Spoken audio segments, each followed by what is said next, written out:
Okay, I'm fixing to address something that all TIG welders at some point in time will run into, if not more often than not, especially when walking the cup. And dabbing, if you dab the wire, you're probably not going to have this issue very much, feeding it in there. But with walking the cup, it's going to happen. It happens to the best of us.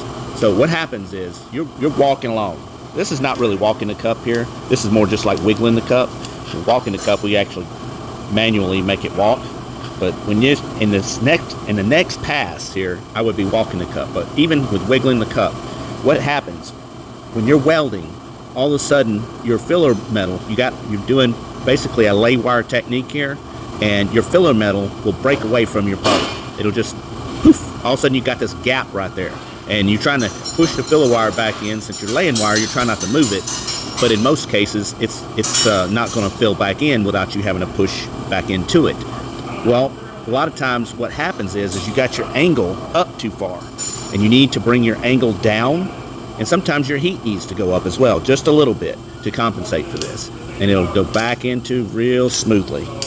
All right, guys, I hope that helps. Remember, if you run into this, just try laying the wire a little flatter, and a lot of times it's if you got a gap, you're filling up a little bit of a groove there, some type of gap. What you got to do is just kind of lift the wire a little bit and kind of ease it back into the weld puddle.